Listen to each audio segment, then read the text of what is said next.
Hello, readers of Every Word, and welcome to Every Word 365. I'm your host, Christina Madsen, and today we're reading Hosea 1 through 3. Welcome to Hosea, the first of the minor prophets.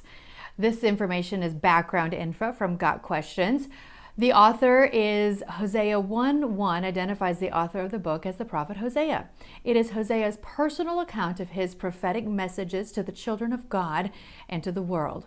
Hosea is the only prophet of Israel who left any written prophecies which were recorded during the later years of his life. Date of writing: Hosea, the son of Beeri, prophesied for quite some time, from 785 to 725 BC. The book of Hosea was likely written between 755 and 725 BC.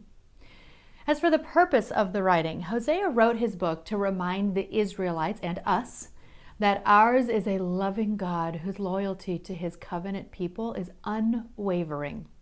In spite of Israel's continual turning to false gods, God's steadfast love is portrayed in the long-suffering husband of the unfaithful wife. Hosea's message is also one of warning to those who would turn their backs on God's love. Through the symbolic presentation of the marriage of Hosea and Gomer, God's love for the idolatrous nation of Israel is displayed in a rich metaphor in the themes of sin, judgment, and forgiving love.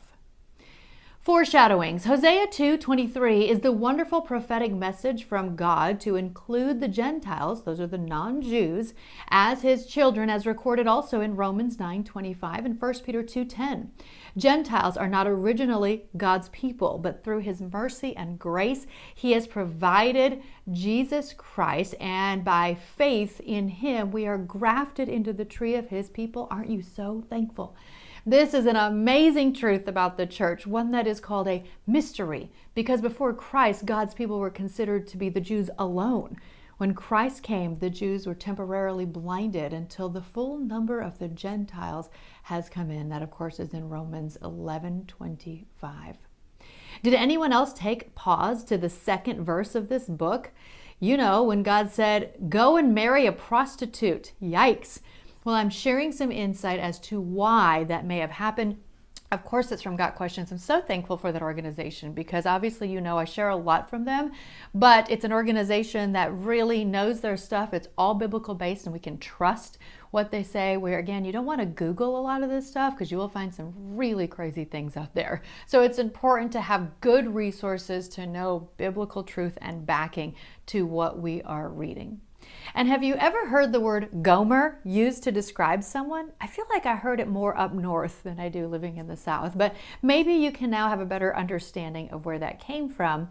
And I'm including a link on Gomer in the Bible from Got Questions. The metaphors of prostitution and adultery are used repeatedly throughout Scripture to describe unfaithfulness to the Lord. Many of the prophets used sexual immorality as a picture of spiritual unfaithfulness to the Lord to whom the people belonged. In the New Testament, similar language is employed in James 4:4 and Revelation 17:2 if you want to look those up. Gomer's infidelity was a symbol of Israel's spiritual unfaithfulness, but Hosea's marriage to and redemption of Gomer is an enduring symbol of God's faithfulness and provisional redemption of his unfaithful people, then and now through Jesus Christ. God's words to ancient Israel should fill us with hope today. I will betroth you to me forever.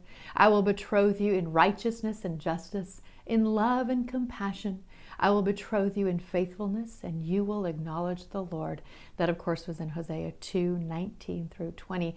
Doesn't that give you just a little bit of a warm, fuzzy feeling? I hope it does. Have you ever been in or known someone who has been in a one-sided relationship, as mentioned in today's daily walk?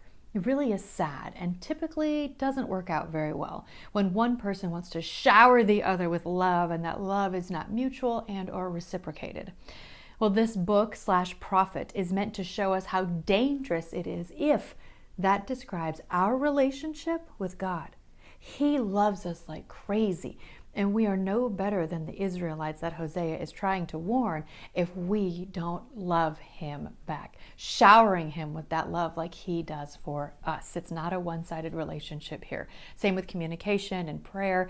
We're not just throwing things at him. We need to listen to have that relationship and show that love I hope that encourages you to maybe alter your relationship with God if it's not being described that way. Tomorrow is Hosea 4 through 6. Happy reading.